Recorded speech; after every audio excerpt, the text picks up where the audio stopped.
चढ़ाई हो जाएगा। ये हमारे पास क्या हो गया, चढ़ाई हो गया। और ये हमारे पास हो जाएगा असेंट रजामंदी। क्या हो जाएगा, असेंट रजामंदी। ये हमारे पास 20वां भी क्लियर हो गया। अब हमारे पास आ गया है 21वां, अडोप्ट, अडेप्ट और अडिप्ट। अच्छा जी, अगर आप देखें तो इनकी प्रोनाउंसिएशन चेंज है। इनकी प्रोनाउंसिएशन क्या है, चेंज है। वो कैसे, अडोप्ट, अडेप्ट, अडिप्ट। अच्छा जी, जो होता है ना अडोप्ट, इसका मतलब होता है गोद लेना। अडोप्ट, गोद लेना। अगर हम वैसे पहचान बनाएं तो ये किस शेप में आ रहा है, ये ओ शेप में आ रहा है, ओ शेप में। तो ओ शेप में हमेशा क्या बनता होता है, स्माइल ही बनाते होते हैं, या रोने वाला मुंह बनाते होते हैं, इस तरह ही है, या फिर एंग्री मुंह बनाते होते हैं। तो इसमें ओ आ रहा है, तो ओ यानी शो कर रहा है स्माइल को, तो इसलिए हम ओ को इलामत लिया गया है बेबी के लिए। ठीक हो गया है। तो अडोप्ट, गोद लेना, यानी the child less pair adopt N orphan. तो ये क्या हो जाएगा, अडोप्ट, गोद लेना। क्या हो जाएगा, गोद लेना। अब उसके बाद है अडेप्ट और अडिप्ट। जो होता है अडेप्ट और एडिप्ट, इन दोनों में एक का मतलब है ढालना और एक का मतलब है माहिर। एक का मतलब क्या है, ढालना, और एक का मतलब है माहिर। अच्छा जी, इन दोनों को स्पेलिंग्स में देखें तो सिर्फ ए और ई का फर्क आ रहा है। इन दोनों में एक का मतलब माहिर है और एक का मतलब है ढालना। एक का मतलब है ढालना। तो अडेप्ट और इडिप्ट, जो होता है ना अडेप्ट, इसका मतलब होता है ढालना। अडेप्ट का मतलब क्या हो जाएगा, ढालना, ढालना। और अडिप्ट इसका मतलब हो जाएगा माहिर। अडेप्ट, ढालना, अडिप्ट, माहिर। ये भी हमारा क्लियर हो गया। अब हमारा आ गया आउट, आउट। अगर हम इनकी प्रोनाउंसिएशन देखें तो दोनों वर्ड क्या हैं, सेम है, आउट, आउट। लेकिन इनमें से एक है चाहिए। एक का लफ्जी मतलब क्या है, एक का लफ्जी मतलब है चाहिए और दूसरे का है कुछ भी। अब इनकी हमने वजाहत कैसे करनी है, अब ये देखें। अगर हम एक मैच खेल रहे हैं तो जो कैप्टन होता है ना, जब हमारी बॉलिंग की बारी आती है तो हमारा कैप्टन कहता है कि जो सामने ये बैट्समैन है ना, मुझे ये आउट चाहिए।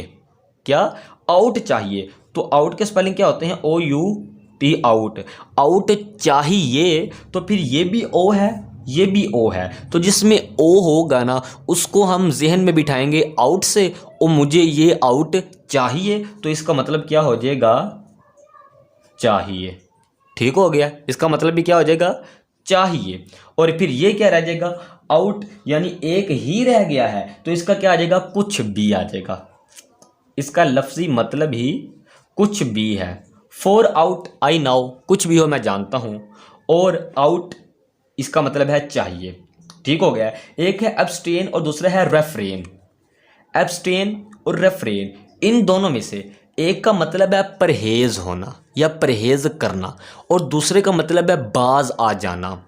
अच्छा जी, अगर हम एक चीज़ की आदत बना लेते हैं, जैसे स्मोकिंग की आदत हो जाती है, अल्लाह ना करे अगर किसी स्टूडेंट को या किसी भी शख्स को स्मोकिंग की आदत हो जाती है, तो वो आदत को एकदम रोका नहीं जा सकता, उसको आहिस्ता आहिस्ता कम किया जाता है। यानी स्मोकिंग पीने से हमें आहिस्ता आहिस्ता उस शख्स को परहेज़ करना पड़ता है। तो अब वो वाला परहेज़ है। तो इन दोनों में जो है ना एब्सटेन, वो है परहेज़, यानी ये क्या है, परहेज़। और ये रेफ्रेन है, इसका मतलब होता है बाज आ जाना या बाज रहना। ठीक हो गया। एब्सटेन परहेज, रेफ्रेन बाज रहना, बाज आ जाना। 23 भी क्लियर हो गया, 22 भी क्लियर हो गया।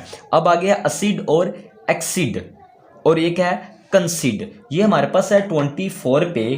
पहला क्या है, असिड, दूसरा एक्सिड और तीसरा है कंसिड। अब इन तीनों के अगर हम मायने देखें ना, तो एक है रजामंदी, तो इनमें से एक होगा बढ़ाना और एक होगा तस्लीम करना। अच्छा जी, इन दोनों में से अगर मैं आपको पहले बताऊं बढ़ने की इंग्लिश, क्या होगा, बढ़ना। ठीक हो गया। तो अगर हम देखें तो